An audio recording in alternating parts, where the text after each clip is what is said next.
동물농장 조지 오웰. 먼저 이 작품에 대한 간단한 서평을 보겠습니다.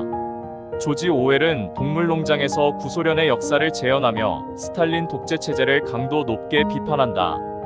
혁명을 호소하는 늙은 메이저는 마르크스를, 독재자 나폴레옹은 스탈린을, 나폴레옹에게 내쫓기는 스노볼은 트로츠키를 상징한다.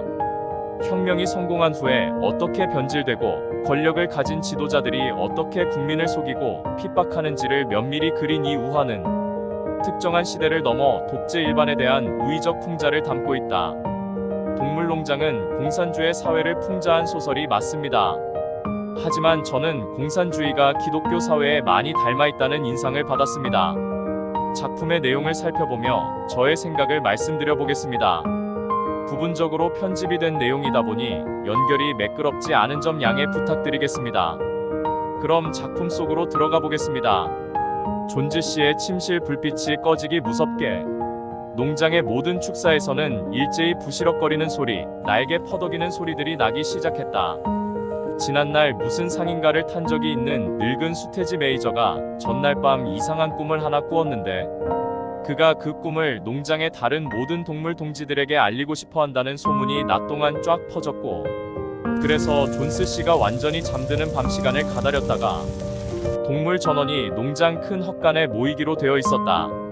동물들이 모두 편히 좌정하고 연설을 들을 준비가 된 것을 보자 메이저는 목청을 다듬어 말하기 시작했다.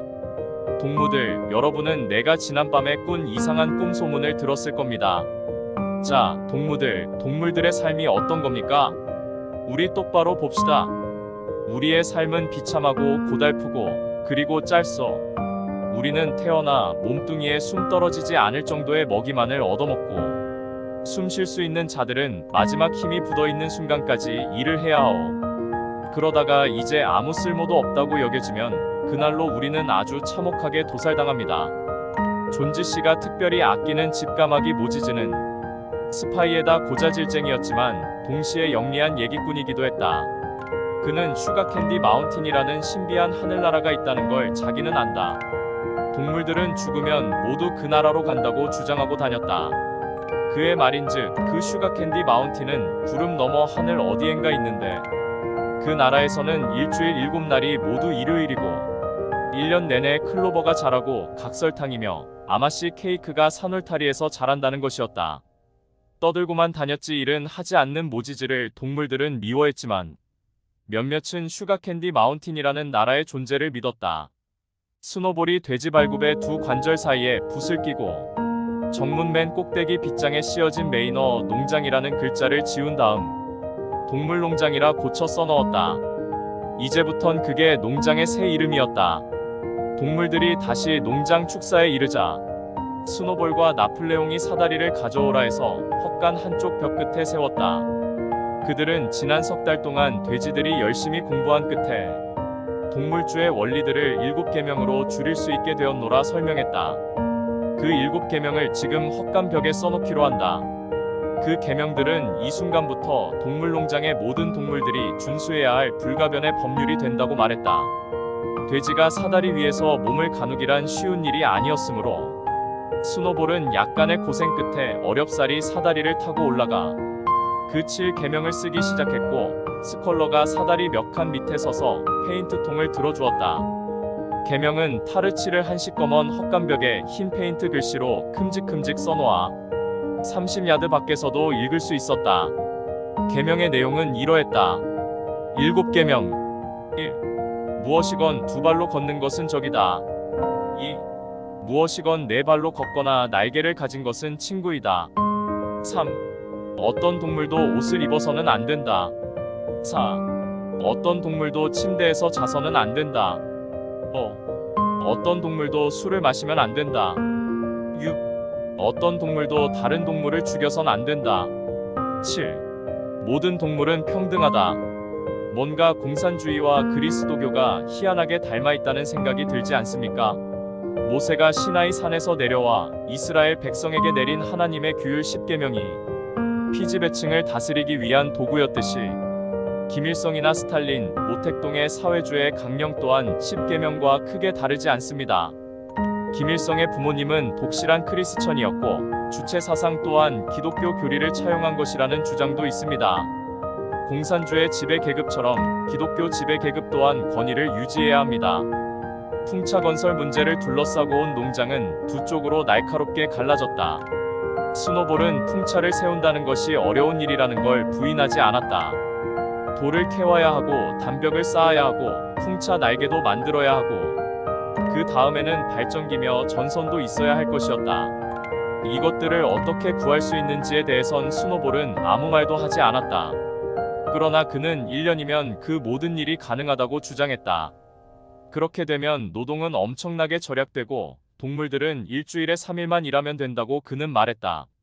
그러나 이에 맞서 나폴레옹은 지금 가장 절실한 일은 식량 증산이기 때문에 풍차의 시간을 허비했다가는 모두 굶어 죽게 될 것이라 주장했다. 동물들은 두 파로 나뉘었다. 한쪽은 스노볼과 주 3일 노동에 투표를이라는 슬로건을 내세웠고 다른 한쪽은 나폴레옹과 충분한 염을 통해 투표를이라는 슬로건을 내걸었다. 어느 쪽에도 가담하지 않은 유일한 동물은 당나귀 벤자민이었다.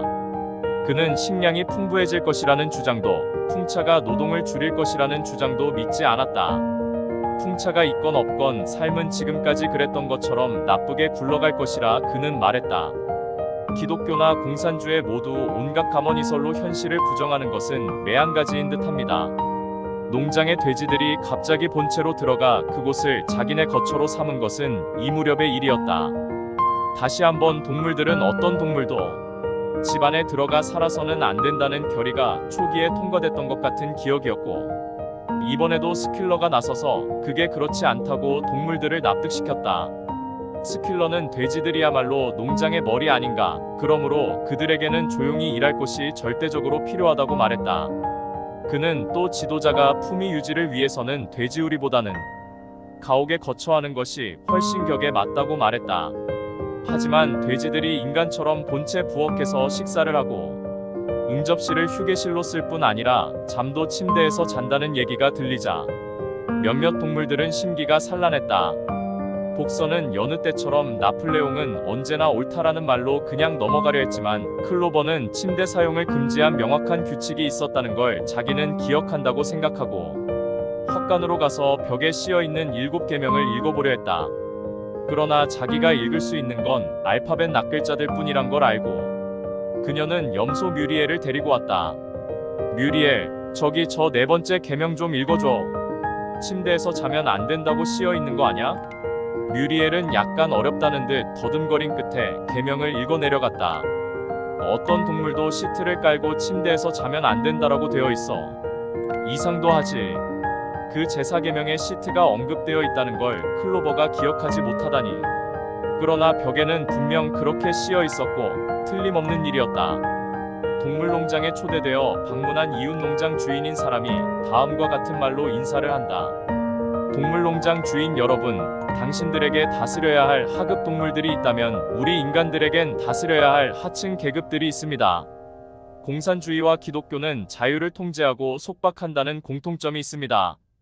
공산주의는 독재자의 권위에 복종해야 하고 기독교는 신의 권위에 복종해야 합니다.